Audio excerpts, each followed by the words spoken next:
एक दिन अपने नियम के अनुसार वीर विक्रम रात्रि में नगर चर्चा के लिए निकल पड़े।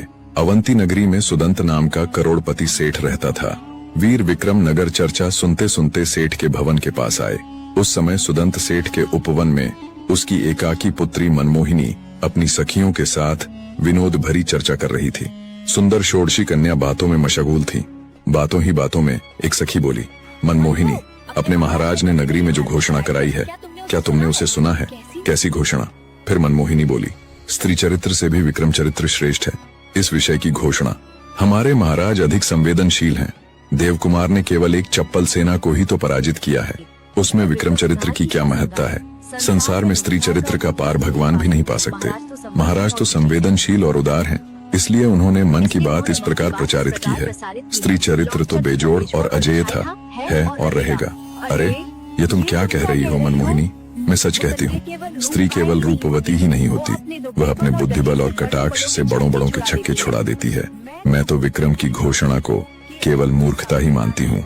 एक ओर छिपकर खड़े विक्रम ने यह सारी बात सुनी। उनका कलेजा कांप उठा। अरे, एक षोडशी वणिक कन्या मेरी बात को मूर्खतापूर्ण बताती है। वीर विक्रम मन पर लगे इस आकस्मिक प्रहार को सहलाते हुए आगे बढ़ गए। मनमोहिनी अपनी सखियों के साथ स्वाभाविक रूप से बातें कर रही थी, परंतु विक्रमादित्य को यह बात चुभ गई। उनके मन में यह जिज्ञासा जाग उठी कि उनका मानना मूर्खतापूर्ण क्यों कहा गया। वे वहां से आगे चले और यह भवन सेठ सुदंत का है, यह निश्चय कर सीधे राजभवन में आ गए। शैया पर सोने के पश्चात भी वे विचारों से मुक्त नहीं हो सके। अंत में उन्होंने मन ही मन यह निर्णय कर लिया कि सुदंत सेठ और उसकी कन्या को राजभवन में बुलाना है। और दूसरे दिन की संध्या पूरी हुई। वीर विक्रम अपनी महारानी कमलावती को लेकर राजभवन के उद्यान में गए। महारानी कमला ने बोला, महाराज, आपने किस प्रयोजन से मुझे यहाँ लेकर आया है? रानी, मैं आपको बाद में बताऊंगा, पहले मैं अजय को बुला लूं।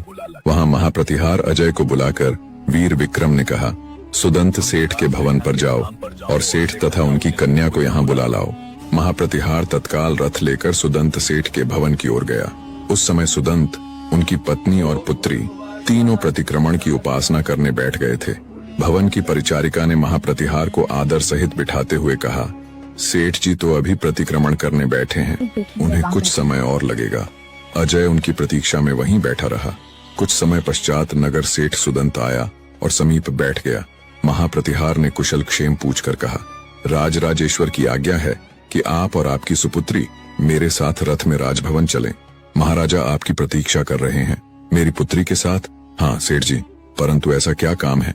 बीच में ही प्रतिहार बोल पड़ा, मुझे कुछ भी झात नहीं है, मुझे तो आपको आदर सहित साथ लाने को कहा है।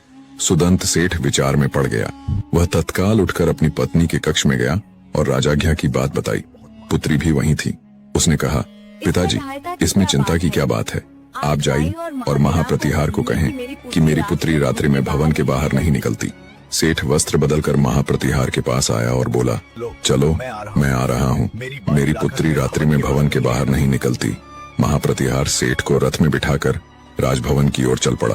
वीर विक्रम अपनी महारानी कमला के साथ बैठक खंड में आकर सेठ जी की प्रतीक्षा कर रहे थे। महाप्रतिहार अजय ने कक्ष में प्रवेश कर कहा, महाराज की जय हो, सेठ जी आए हैं। उनकी पुत्री रात्रि में कहीं आती जाती नहीं। सेठ जी को लेकर अजय कक्ष में गया।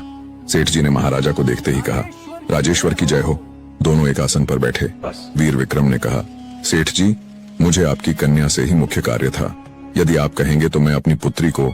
सेठ जी, कल रात मैं नगर चर्चा के लिए गया था। उस समय आपकी पुत्री ने मेरे एक कार्य को मूर्खतापूर्ण कहा था।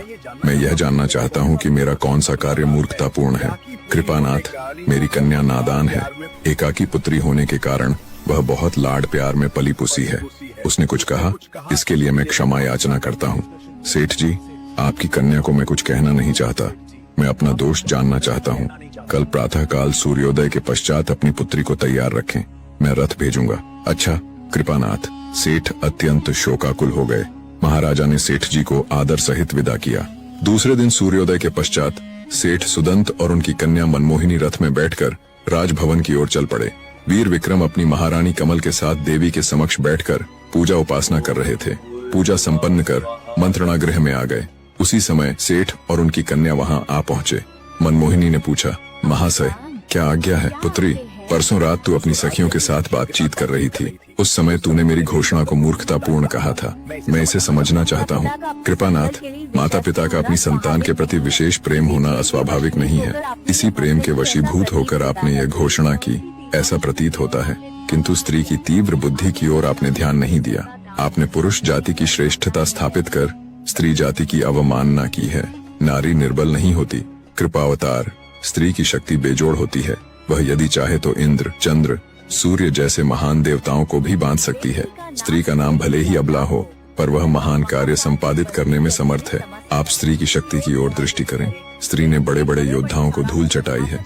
स्वयं भानुमति ने भी अपने पहाड़ से दिखने वाले पति दुर्योधन को अखाड़े में हराया था। क्या आप भूल गए हैं महाराज? स्त्री ने बड़े बड़े आर्षियों तथा देवताओं को विचलित किया है, जैसे कि स्वयं सती अनुसुईया। अपने कहानी तो सुनी है ना महाराज, कैसे स्वयं उसने ब्रह्मा विष्णु महेश को अपने तप से स्वयं गोद में धारण कर झूलना भी झुलाया था। तो आप नारी जाति को कैसे तुच्छ समझ रहे हैं महाराज? आपके पुत्र ने ऐसा कौन सा बड़ा कार्य किया है जिसके चरित्र के समक्ष स्त्री चरित्र न्यून लगता है? वीर विक्रम मनमोहिनी के तेजस्वी मुख को स्थिर दृष्टि से देखते रहे। सुदंत सेठ का हृदय धड़क रहा था। इस प्रकार स्पष्ट उत्तर देने वाली कन्या पर विक्रम क्या नहीं कर देंगे? अरे, यह अचिंतित विपत्ति कहाँ से आ पड़ी? विक्रम बोले, पुत्री, तुझे जो कहना हो वह निसंकोच कह, किंतु मेरी मूर्खता का मुझे अभी तक ज्ञान नहीं हुआ। तू स्पष्टता से कह। राजराजेश्वर, आपको अभी तक किसी स्त्री के चरित्र का पूरा अनुभव नहीं है। मनमोहिनी ने कहा, पुत्री, तेरा कथन ठीक है।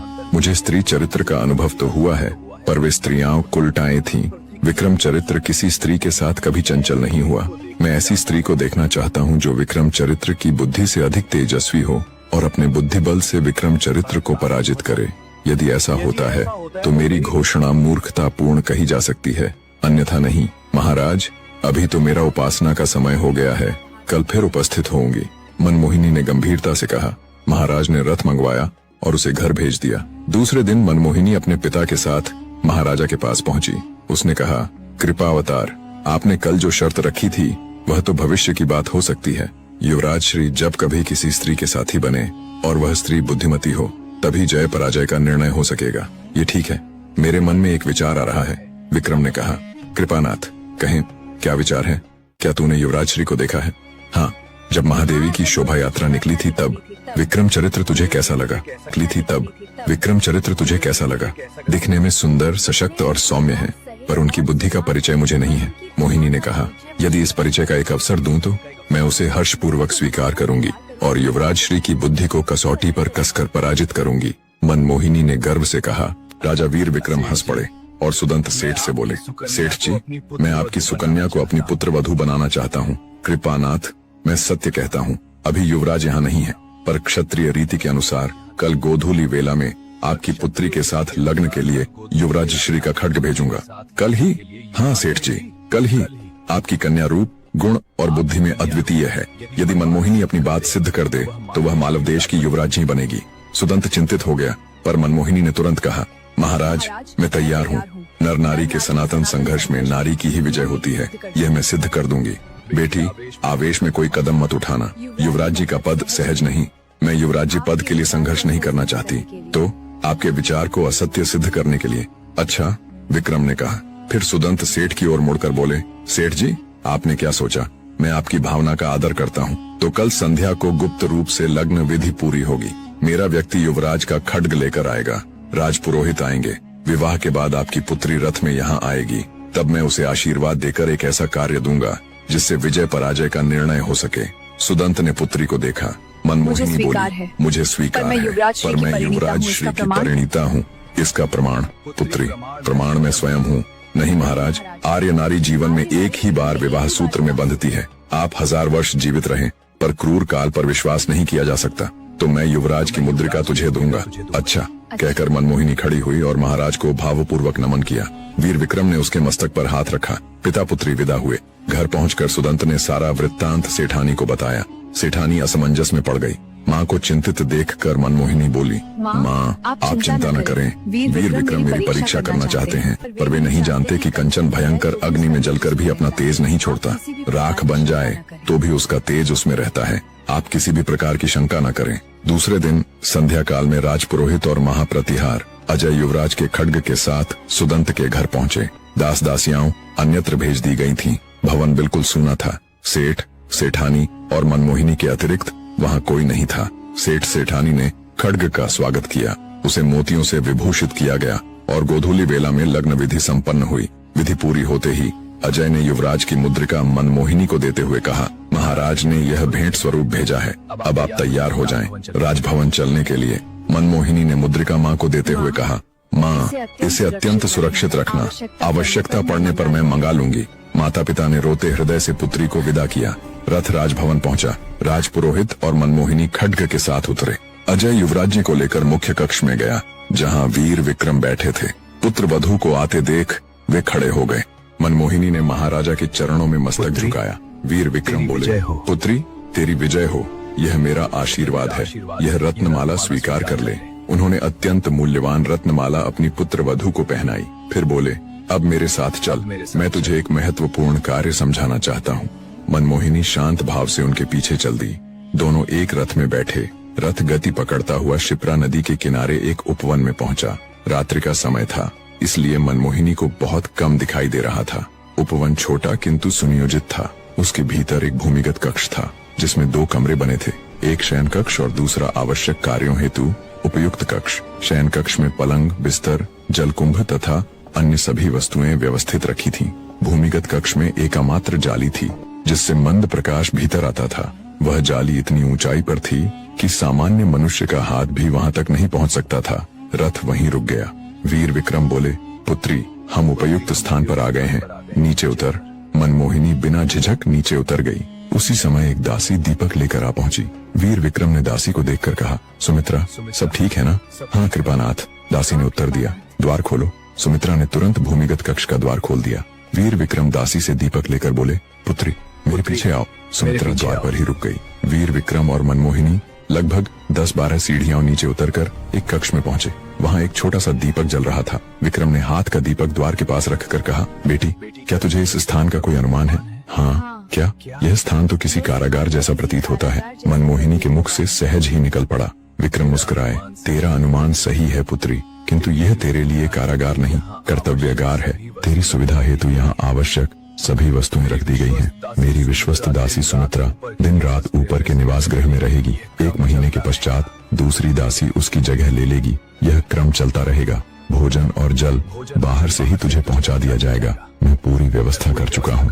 मैं धन्य हुई महाराज, किंतु इस एकांतवास में मुझे करना क्या है? विक्रम ने गंभीर स्वर में कहा, पुत्री तूने अपने पति को देखा तक नहीं और युवराज को भी यह झांत नहीं कि उसका विवाह तुझसे हुआ है। अब तुझे एक ऐसा कार्य करना है जिससे सिद्ध हो सके कि विक्रम चरित्र से भी स्त्री चरित्र महान होता है। आदेश दे महाराज। मनमोहिनी ने शीश झुकाया।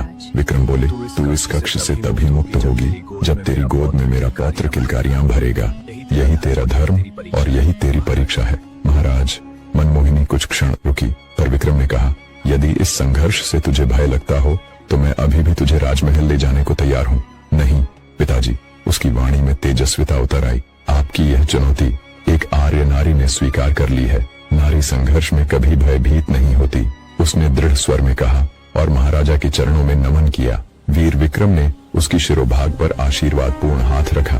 फिर बाहर आकर स्वयं कक्ष का द्वार बंद किया, ताला लगाया, चाबियां अपने पास रखी और सुमित्रा को निर्देश देकर राजभवन की ओर प्रस्थान कर गए। जिस मन में अनगिनत आशाएं कुलांचें भर रही थीं, यौवन के स्वप्न रंग बिखेर रहे थे और भविष्य का सुखद संसार जिसने अपने हृदय में सजाया था, वही मनमोहिनी आज उस एकांत कक्ष में बंद थी, जहां से मुक्त होना लगभग असंभव था। करोड़पति माता पिता की वह लाडली आज वीर विक्रम की चुनौती स्वीकार कर भूमिगत कक्ष के एक कोने में शांत बैठी थी। एक ओर राजहट, दूसरी ओर स्त्री धर्म। दिन बीतते बीतते महीने बीत गए।